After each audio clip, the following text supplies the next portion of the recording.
Okay, thank you very much for your kind introduction, Professor Satoshi Tadakura Sensei. Today, my name is Kenjiro Tadakuma, and today I'm going to talk about the inventing robotic mechanisms.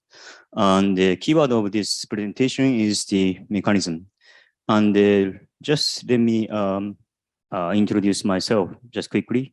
And today I'm going to talk about the inventing robotic mechanisms, and the keyword is the mechanism. And I have over the 90 slides here, so that I have to do my presentation as quick as possible. So that's why please follow me, okay? And let me introduce myself just quickly.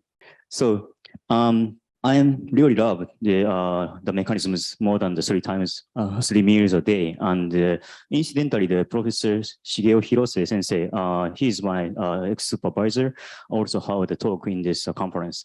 So quite love the mechanism here. And here you can see okay. I and my teams invent and develop quite lots of mechanisms, and I'm gonna just showing some of them, just only some of them, but I hope you can realize, you can recognize the link between themes and teams, not only one individual themes, but the link between themes and themes at the end of my presentation, okay? And this is a take-home message. There are 3 messages here. So please guess the third one during I'm explaining the first one, second one, okay? So let's go into the omnidirectional mobility. So I did expand the concept, the omnidirectional mobility from the dot line and then plane. Okay, let's focus on the first one, the dot one here, okay? So the previous omnidirectional wheel has the passive rotational wheel, passive rotor at the surface of the wheel, and it works as a omnidirectional wheel. But the problem of this wheel is the size of the free rotor is quite smaller than the whole mechanism, right? So that's why the step climbing or gap traversing ability is quite limited. So we set the size of the passive rotors is almost the same size as the whole mechanism. So finally and eventually this hemispherical sphere ball shape omnidirectional wheel should be realized. And there are 2 hemispherical wheels at the face to face, and at the center of this mechanism there is active rotational axis here, and it can produce the driving force in the vertical direction on this slide, and it can work as the a passive caster in the right and left direction in this slide. Okay, and this is what the real omni ball looks like, and it can go forward and go the left, and combine these two in every direction and rotation spot. And we test the step climbing motion of the compared to step climbing ability between these two. So the left movie shows the step climbing motion of the vehicle of this omni view. It's really hard to climb the step, even if there's like a pre-running. But on the other hand, the vehicle with omni ball we developed can climb this much higher step in any arbitrary direction. And we also done the gap traversing test. So previous one gets stuck and it's quite difficult to recover. But on the other hand, the vehicle with omni ball can traverse the gap much larger gap. And I expand the concept, not only the ground vehicle, but also like this amphibious one and this aerial vehicle one and so on. But this mechanism, all of them has the spherical configuration as a dot, right? So I would like to expand the concept from the dot into the line, as you can see here. So this slide, this is my favorite slide in my presentation. And if I have to select just only one of them, I absolutely choose this one without any hesitation. So the left part shows the omni ball I explained already, and the right figure shows the omni crawler I'm going to explain from now on. And let's cut the omni ball in this line and they extend the upon the lower direction, this omnicrawler configuration should be realized. So it means the omnicrawler configuration is quite based on the same configuration, same principle of omniball. That's the most important things. Okay, so here is the take-home message one. The extend the configuration from wheel to the crawler, and we can think this concept as not only the topological robotic design, I would like to suggest you to realize, because the topology is just only the shape, right? But we can think and expand the concept of the topology into the topological robotic design, which we can think about the position and the orientation of the pair, joint and joint, and relatively. So we would like to expand the concept from the topology into the topological robotic design. Okay, so this is the what the omnicrawler looks like, and it has the circular cross section, and at the center of the circular cross section there is the active rotational axis, and when the two of the both of the axes are rotated, this crawler can go sideways, as you can see in this movie. Okay, it can go the forward and sideways rotation on the spot. Okay, and more. And also this omnicrawler is the already practical application from the Topi Corporation and the Jamstick. It's already actually used in the actual environment. Okay, and let's move on to the expand the concept from the dot to the line and then. So next one is the plane type configuration. Okay. So this is the first prototype model of the plane type omnidirectional mechanism, and there are two inputs, and the left spur gear rotate. When the left gear spur gear rotates, this plane type configuration parts is driven in X direction, and on the other hand, the right spur gear rotates. These parts should be driven in Y direction, and combine these two, it can realize the omnidirectional motion, as you can see here in this movie. And the expander view should come to the next. Yep. So it works well. Actually, it works well, but as some of you understand, the motion range is quite limited because the size of the parts, right? So that's why I'd like to realize the infinity rotation. So this is the omniboard.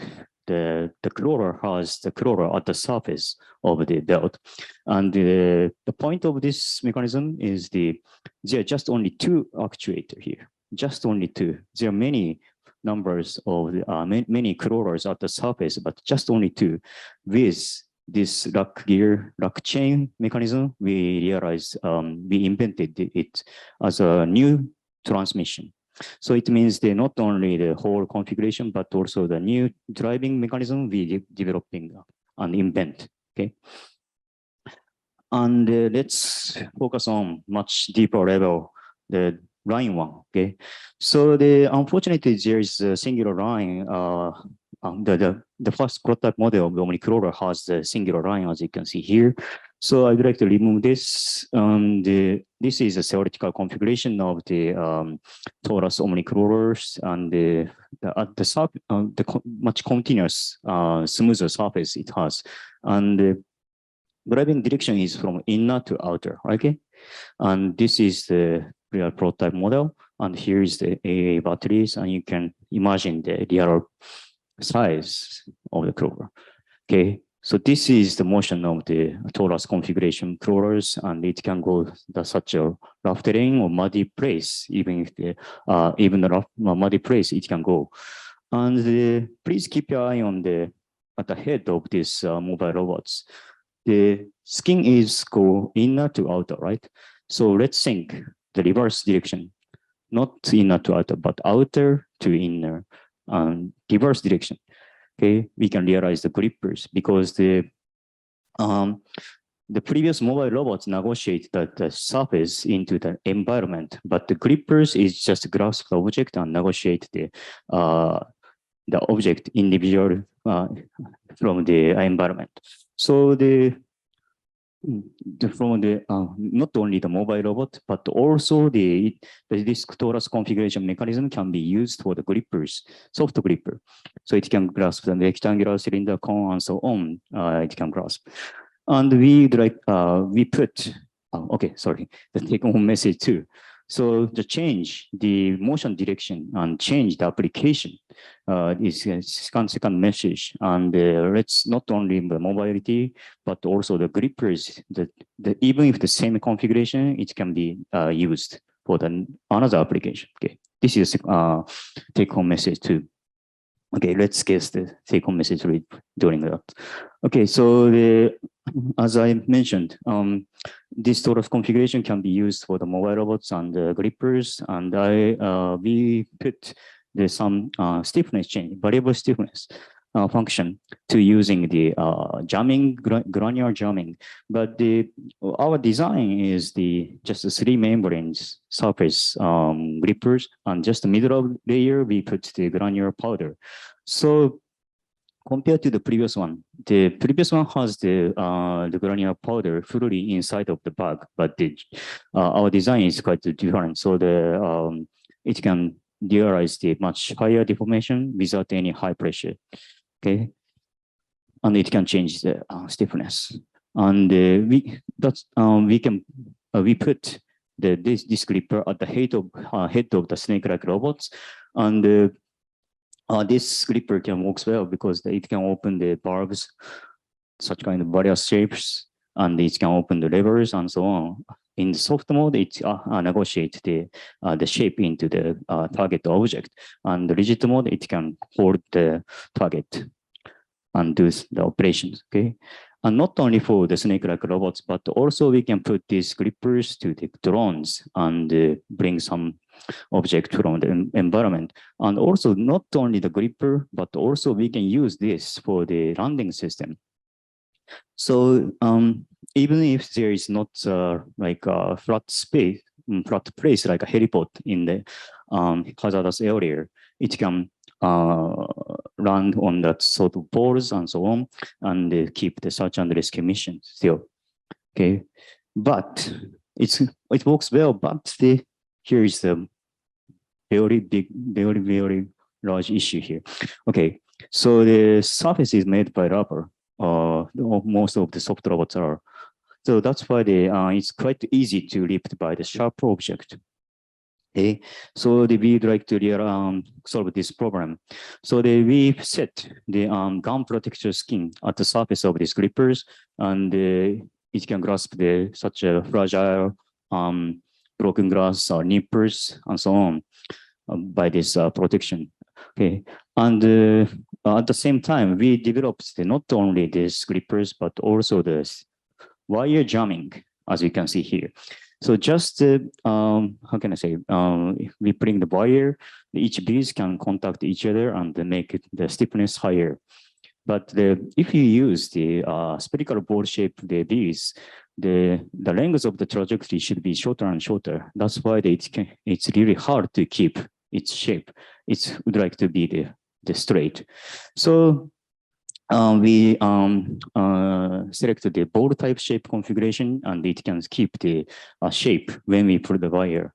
Okay, so this one, and then therefore we can realize this fire resistance gripper, because the gum protector cloth is just only about 120 degrees Celsius. But if we select the materials like tungsten wire or titanium, we can realize the fire resistance grippers with the stiffness change. Okay. And so this is one of the fundamental results of themes. Okay. And so let's move on to the much deeper level, not only the mobility, but also the gripper. Okay, first the next. So next is the, okay, let's guess. Then I'll just explain about the cell scoopers we developed as a practical use. And what is a cell seat? Okay, so this is actually the cell seat, and it's quite thin and it's quite soft, and it's really easy to fragile. And by using the tweezers or pipette, by using the previous tools. So I and some maker of the Furukawa Kiko developed a new bio cell seed scoopers. Okay, so this is actually this has the belt at the surface, and the whole mechanism has the plane type configuration, right? So I'd like to realize to expand the concept, not only the flat one, but also like this tube-like configuration to realize the biotubular configuration. Okay, so we can use that biotubular configuration for the blood vessels or digestive system and so on. But it's really useful. And here is also the concept of you can use the topological robotic mechanism, right? Okay, to expand not only the flat one, but like eversion configuration. Right? So not only the grip mobility grippers, but also the biofabrication, we can use this eversion configuration. Okay, and this is okay. So just only the normal rod, the cell cities get stuck, but by using the eversion configuration for the biofabrication, it's really easy to pull off the smoother, and this is the real cell seat. Actually, here is the bottom end of the cell seat. Yep. As you can see here, this biotubular configuration is done. So it means that this eversion configuration mechanism can be used for not only mobility, but also the grippers and also the biofabrication process. Okay, this is the most important thing here. And let's expand the concept much more. So the eversion or torus configuration we developed here is just only the straight configuration, right? In the left part of my slide. Okay, so I'd like to expand the configuration into the curved one or branched one. But the Professor Barber is developing on this sort of the plantoid. So we would like to focus on the another bio living things. So this is the Nemasha proboscis. It's quite grotesque movie, so please be careful and pay attention to this, because this Nemasha proboscis has the branch configuration and it's reversible, unrepeatable. It's reversible actually, right? It's quite amazing. So they're using this for the predation to get some food, but they are using this proboscis for the locomotion to run away from the enemy, okay? Like this. So we can use this for the robotic mechanism. So this is, and actually we observed the real Nemasha proboscis and with the Professor Kachihara in the Hokkaido University, and we confirmed the tip of the proboscis has the eversion configuration. So this is the first prototype with a 3-branch mechanism configuration and expand. But still, it's quite difficult to the returning motion by using this mechanism. So even if there is no branch configuration, we would like to realize the returning motion and the steering motion. So Tomoya Takahashi from our groups think about the mechanism of this, and it can steer, and by using the waters, so it can steer and it can return much smoother than, compared to the previous model. So even if there is not branched configuration, but it can returning motion, it can realize. Okay, and let's and we can use this eversion configuration for the welfare grippers. And here is and actually we bring the real prototype model to the exhibition hall, event hall here. So please come to see the real prototype model here. During this day, I bring the real prototype model here, so you can see what is the softness of and so on. And to try to stop that. Please wait a sec. And I'd like to brush up my this one. So as I explained, we are exhibiting the real prototype model in the event hall. So please come to see the real prototype model to the exhibition hall. Okay, in the Moonshot project. Project manager is Professor Yasuhisa Hirata, and the project director is Tohoku Sensei. Okay, so please look forward to see the real prototype model in the exhibition site. Okay, and I'd like to expand the position. Okay, because the prototype model we developed is the position of the branched point is fixed, right? So I'd like to change the position of the branched point by using the self-healing materials. So we bought the self-healing materials, and I've touched on feel, and the viscosity of the self-healing material is quite low. So it's we can use it as the like blood vessels. So let's expand the concept, not to use the self-healing materials to make the branched point really, but even if there is a penetrated hole by injury, two liquids combine each other, and we can realize active healing by using these self-healing materials. And even if we put some of the inner pressure, it can work as the actuator again. So now the movie shows that about 4 hours later it can recover, but now the first latest prototype model can realize the 3 minutes to fully recover. Okay, and this is also topological robotic design. And what is the next of the omnidirectional driving and Zen? So omnidirectional deformation should be done. So here is the concept, and not only to use the surface contact, and also using the deformation, activity deformation. So this is what I directly realized, T1000 in Terminator 2. I think the most of the audience quite love this one too. But so anyway, how to realize this? So let's think the next, the third take-home message here. The third one is to combine these two and to think about the homeomorphic mechanisms, right?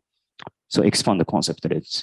Okay, so we can use the jamming effect, but we selected the hypercrystallization, okay, sort of the salt, and transparent part is liquid and white part is solid, and we can put some of the MR fluid and put some of the viscosity, Kisantangan we can put, and it realize the active deformation by we put in the magnetic field. So you can see here. I just click. Okay, and please keep eye on the lower right part. This white part. Okay, here is. Now you can see here. This white part is now it's in solid mode, so it's really hard. It can be hard state, and even if we remove the magnetic field, it can become harder, and it's reversible. It's reversible. So when we hit it again, it can change into the soft mode. So to realize the confirmed arbitrary driving direction driving, not only the omnidirectional driving, but also the omnidirectional deformation should be done. Okay. So the final message is, let's think about homeomorphic mechanisms, and let's change the world with this concept, homeomorphic mechanism together. Okay, this is final message from me. Thank you very much for your attention. Thank you very much. We can take only one short question. Only one short question. Okay, so please. Thanks for the talk. Very interesting designs. Thank you very much. It's fundamental question, but is there any process or methodology you get this idea with your students? So I'm also designer, so I'm just curious on that. Yes, it's quite a difficult and good question. Definitely a good question, but of course I how can I say, arrange the from the unselected some of them, but the most important point is just limit the how can I say, condition. Just limit the condition. At first, we have to think deeper level at the desk at first, and later just going some walks or like taking dinner or relaxation. We can get the inspiration. Too loose the condition. So to lose the condition is, and it's not precisely, but how can I say? Yeah, to lose the condition is the most important things. So the 2 stages, yeah, that's the one of the way. Not only limited, but that's the one of the way to get the inspiration. Thank you for your question. Okay, so thank you very much. Okay, thank you very much, everyone.